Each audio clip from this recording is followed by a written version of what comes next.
Recently, a picture of a woman's bloodied feet after having completed her shift in the service industry went viral, sparking the bigger conversation, brand or sexism. At what point does dress code violate human rights? Today, women in the service industry are frequently asked to wear heels, which is no small task on a job that requires you to be on your feet upwards of 8 hours a day. Today, we'll walk a mile in her shoes and see just where that line is drawn. Hey Calgary, I'm Kevin Chorney. Thanks for joining us tonight. I'm joined by Heather Erlin from the Women's Holistic Wellness Center, as well as Sarah Lissa. You're a local waitress, I understand. Ladies, thank you both very much for joining us tonight. Maybe I'll start with you, Heather. Tell us a little bit about yourself. I understand you've got a little bit of service industry history, and then also you're pretty busy with the Wellness Center nowadays. Let's hear all about you. Great, thanks for having us today, Kevin. Absolutely. Yes, so I spent 8 years in the service industry as a waitress. Started when I was 18 because the money is really good while you're kind of getting on your feet after high school. And it was a good transition as an employment opportunity while I was in university. Sure. Could go to school during the day and then work at night. Cool beans. Yeah. And a little bit about the Women's Holistic Wellness. So I was happy to be employed previously with the Calgary Dream Center. I helped them launch their Women's Holistic Wellness Initiative to help women who are facing homelessness and addiction in our city. So I was able to employ a women's holistic wellness curriculum that I constructed in university to see some really incredible results with clients. Good for you. That sounds like it must be very rewarding work. It really was. Thank you. I imagine. Thanks for joining us. Yourself, Sarah.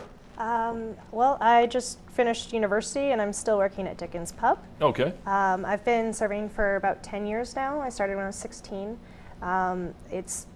I got into it because it's one of the highest paying entry-level jobs that you can get, and if you work at the right place. I've worked at some places where you don't make a whole lot of money either. So not every waitress you meet is making money hand over fist. Like there's a lot of places where it's like a restaurant that will focus more on takeout or something like that, right? So is it mainly availability? Is that why we're seeing a lot of young women kind of start their, I guess, working careers in the service industry? Is it about the money? Is it just the best option available for most women when they're just fresh out of high school, do you think?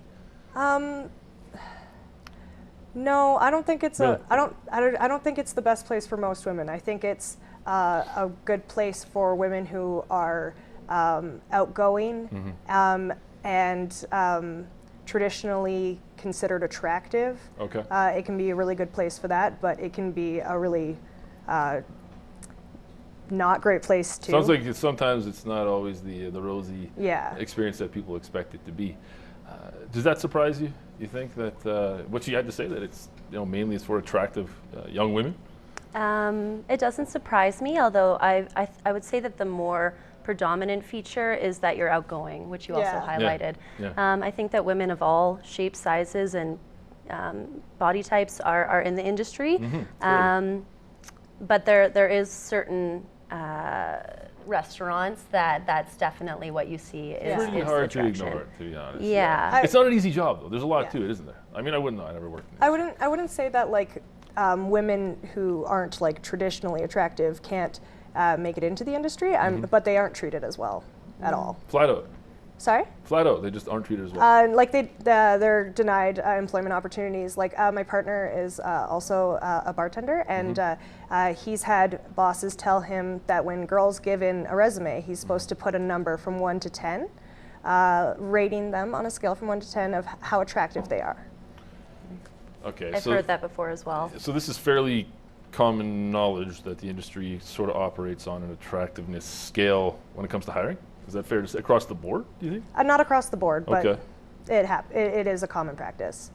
Would you agree? I would for certain restaurants, especially ones of higher caliber. Okay.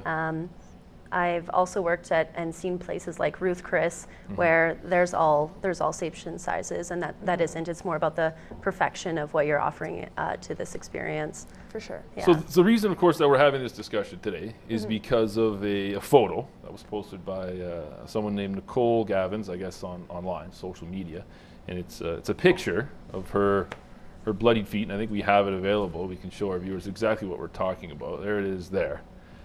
So, I mean, that's pretty horrific. Now, is this a case of ill-fitting shoes, or is this a case of her being forced to wear high heels, in your opinion, Heather?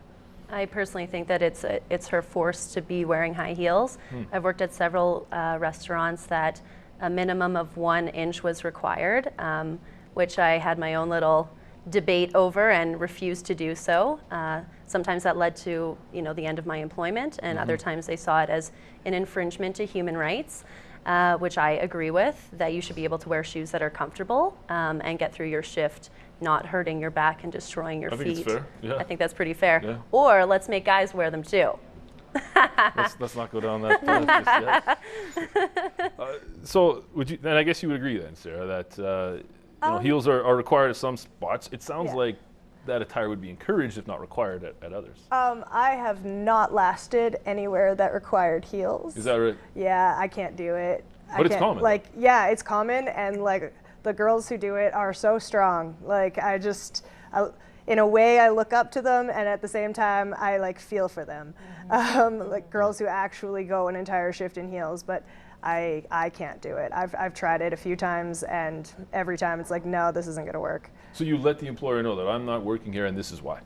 No, I've gotten sent home because I'm limping around. I've physically tried to do it, and I physically couldn't. Wow. And so they're like, Sarah, you have to go home. You're limping. It doesn't look good. You go buy new shoes. Wow. Yeah. So the picture that Nicole has posted online, that sounds like a nearly commonplace. Is that fair to assume, you think? Maybe not the blood, but the discomfort, the pain. Well, the job and the way the job is set up, that happens to everybody. I have a buddy who works at Red Lobster. He bought the wrong shoes and had to buy new shoes the next day because his shoes were completely filled with blood as well. It can be bad shoes, but if the shoes are high heels, they're bad. It's going to happen regardless, right? Yeah. No doubt. Fair enough, folks. We're going to jump to a quick break. Stay with us. We'll be right back.